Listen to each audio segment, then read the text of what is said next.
Welcome to English Audio Stories. Here, you'll improve your English by listening to engaging stories, fairy tales, and fascinating tales from around the world. Sit back, relax, and let's dive into today's story.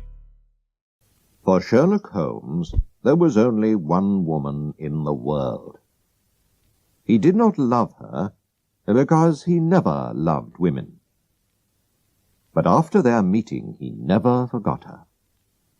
Her name was Irene Adler. One night in March, I visited my old friend at his home in Baker Street. I was married by now, so I did not often see him. "Come in, Watson," he said. "Sit down. I'm happy to see you because I've got something to show you. What do you think of this? It arrived in the last post." It was a letter with no date, name, or address. It said, "Tonight someone will visit you to talk about some very secret business. You have helped other important people, and you can, we hope, help us. Be in your room at 7:45 p.m. "The paper. What do you think about the paper?" asked Holmes. I tried to think like Holmes. "It's expensive, so this person is rich. It's strange paper. Yes, it's not English. If you look at it in the light, you can see that it was made in Bohemia.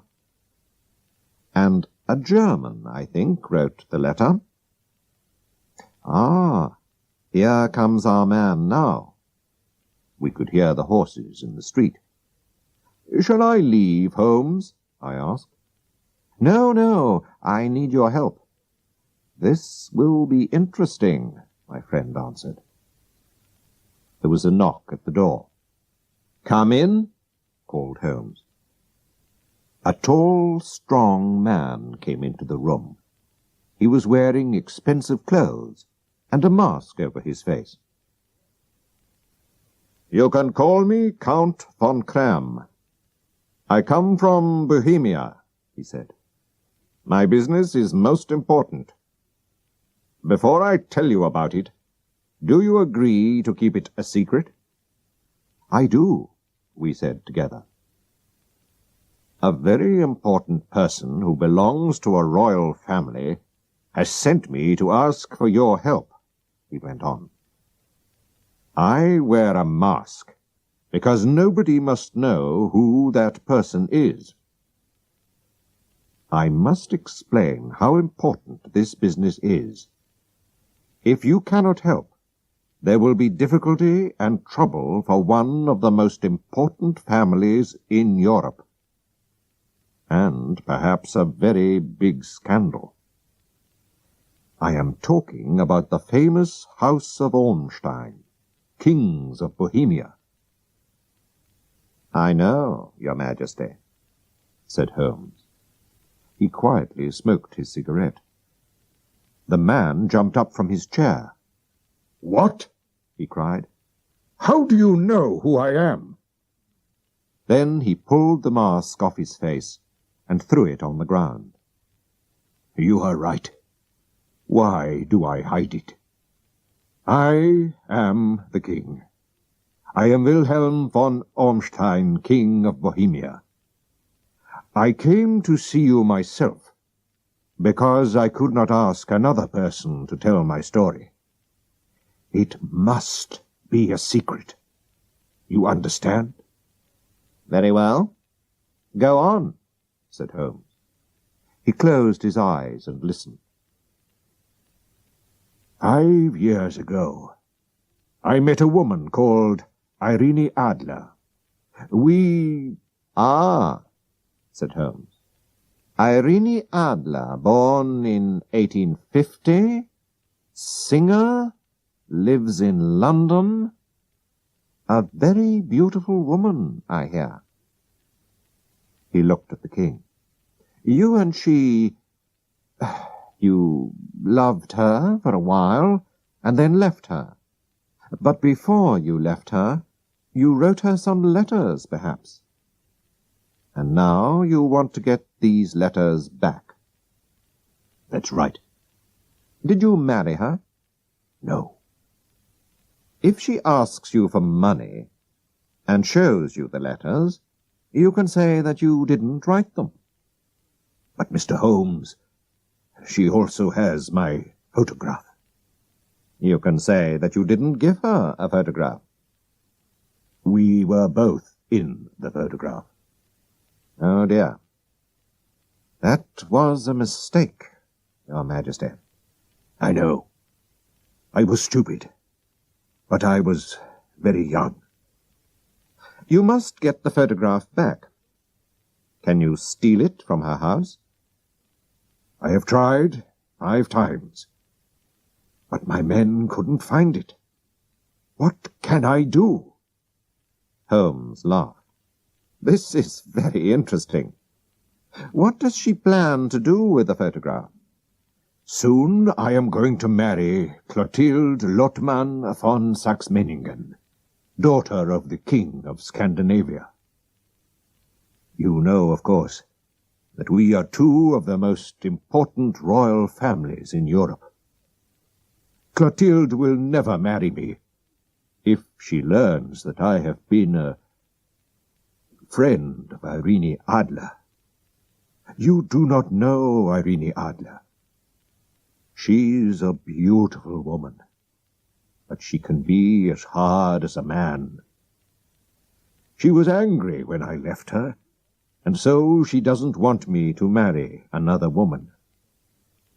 I know that she will send this photograph to the Saxe-Meiningen family.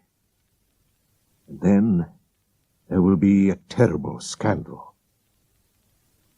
We must find the photograph before she sends it. I am sure that we will find it, said Holmes. You are, of course, staying in London? I will write to you to tell you what happens. And the money? The king put a large, heavy bag on the table. I must have that photograph, he said. There is £1,000 here. If you need more, you must ask at once. The money is not important. And the young woman's address? Asked Holmes. Bryony Lodge, Serpentine Avenue, St. John's Wood, London. Good night, Your Majesty, said Holmes. I hope to have some good news for you soon. The king left, and Holmes turned to me. And good night, Watson. Please come back tomorrow at 3 o'clock in the afternoon. When I arrived the next day, Holmes was not there. So I waited in his room. At 4 o'clock the door opened, and a very strange servant came in. He wore old, dirty clothes, and I had to look very hard before I saw that it was my old friend. Holmes, I cried, where have you been? I've had a very good day, he replied with a smile. I've been outside Miss Irene Adler's house. Servants are always happy to talk, and so I have heard a lot about the young woman. For example, she has a good-looking man friend called Godfrey Norton, a lawyer who often visits her. Now, why? If he's her lawyer, perhaps she's already given him the photograph. But if he loves her, she won't show him the photograph. Most interesting, Holmes, I said. While I was there, Mr. Norton himself suddenly arrived. I watched them through the windows. When he left, he jumped into a taxi, "To the Church of St. Monica, as fast as you can," he shouted. 2 minutes later, Miss Adler ran out of her house, jumped into another taxi, and called, "To the Church of St. Monica, quickly." I couldn't miss this, Watson, so I jumped into a third taxi. When I arrived, I went into the church. Godfrey Norton looked round and saw me. "Thank God," he shouted. "Come here quickly." "Why?" I asked. "Come on, man, we need you." And so I helped Godfrey Norton to marry Irene Adler. They needed a witness, and a servant from the street was better than nobody. "So, she's married him. What shall we do now?" I asked. "Well, tonight, my dear Watson, I need your help." "Will you do what I ask? Without questions?" "Of course, Holmes, if you think that it's important," I answered. Later, we'll go to Bryony Lodge. Irene Adler, or Irene Norton, will arrive home at 7 o'clock, and she will ask me to go into the house. You must wait outside near the sitting-room window, and when it opens, watch me inside. When I hold up my hand, throw this thing into the room and shout, "Fire!" I took the small thing out of his hand. "What is it, Holmes?" I asked. "It's a smoke stick. The room will very quickly be full of smoke. After that, wait for me at the corner of the street." "Right. I'll do what you want," I said. That evening Holmes again wore different clothes, and a large black hat. But it was not just the clothes that were different. He changed his face, his hair, everything. He was a different man. We walked together to Serpentine Avenue. Outside the house there were a lot of people who were smoking, laughing, and talking. Holmes and I walked up and down in front of the house. "You see," said Holmes to me, "I think she doesn't want her new husband to see the photograph." "But where is it?" "At her bank?" "No, women like to keep important things themselves. I'm sure it's in her house." "But the king's men tried to find it," I said. "Yes, but they didn't know where to look," said Holmes. "But how will you know?" I asked. "I won't look. She'll show me." "She'll have to." Just then a taxi arrived. One of the men in the street ran to open the door. Then another man pushed him. Other men were also pushing and shouting, and a fight began. Irene Norton was in the middle of it. But Sherlock Holmes ran to help her. Then suddenly he fell to the ground, with blood running down his face. Irene Norton hurried to her front door, but she looked back. "How kind of him to help me! Is the poor man hurt?" she called. "He's dead," cried some voices. "No, he's only hurt," cried others. "Bring him into the sitting-room," she said. Some people carried Holmes into the house. I waited outside the window and watched. I saw how beautiful Irene Norton was. Then Holmes put up his hand, and I threw the smoke stick into the room. Immediately the people in the street and in the house all began to shout "Fire!" very loudly. The house was full of smoke. I walked away, and 10 minutes later Holmes came to meet me. "Well done, Watson," he said. "Have you got the photograph?" I asked. "I know where it is." "She showed me," he answered. "But why did she show you?" "It's easy," he said, and laughed.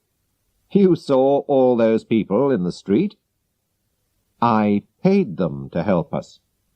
It wasn't a real fight, and the blood wasn't real. When people shout fire, a woman runs to the most important thing in her house, her baby, her gold, or a photograph. Mrs. Norton ran to find her photograph, which is in a cupboard in the sitting room. I saw it, but I did not take it. Tomorrow we will go to her house with the king. We'll go very early before she gets up. The king himself can take the photograph from the cupboard, and then we'll go." While Holmes was talking, we were walking home to Baker Street. When we arrived at my friend's house, a young man hurried past us and said, "Good night, Mr. Sherlock Holmes." "I've heard that voice before," said Holmes to me. He looked down the street. But who was it? The next day we went to Irene Norton's house with the king. An old servant opened the door. "Mr. Sherlock Holmes?" she asked, and smiled. "Yes," said my friend. He looked very surprised. "Mrs. Irene Norton and her husband left England this morning. They will never come back to this country." "What?" cried Holmes, his face white and angry. "And what about the photograph?" cried the king. We all hurried into the sitting-room. Holmes ran to the cupboard and opened it. Inside was a photograph, not of Irene Adler and the king, but of the beautiful Irene alone. There was also a letter for Sherlock Holmes. We all read it together. "My dear Mr. Sherlock Holmes, you did it very well. I thought that it was a real fire, and that you were just a kind old man. But after I opened the cupboard, I began to think. I knew about the famous Sherlock Holmes. I knew your address, and I knew that the king asked you to find the photograph. So I quickly dressed as a young man and followed you home to Baker Street. I wanted to find out if you really were Sherlock Holmes. I said good night to you outside your door. My husband and I have decided to leave England. Please tell the king that I shall not show the photograph to anybody. I love my husband, and he loves me, and he is a better man than the king. But here is a different photograph, and the king can keep this photograph if he likes. Irene Norton." "What a woman!"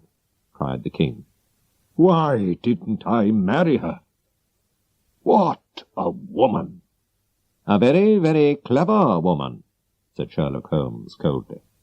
"I am sorry, Your Majesty, that this business has not finished well." "No, no," said the king. "She writes that she will never show the photograph to anybody. I need nothing more than her word. There is no danger for me now.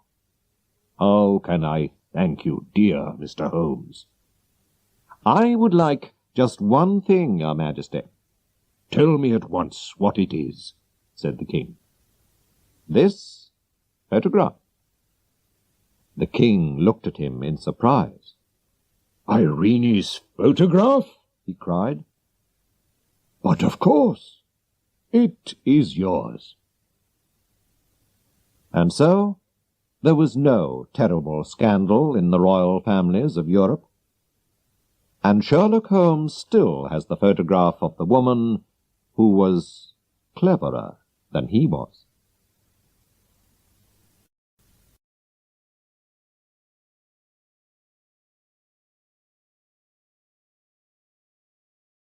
Thank you for listening. If you enjoyed this story, don't forget to like, subscribe, and hit the notification bell so you won't miss the next one. See you in the next story.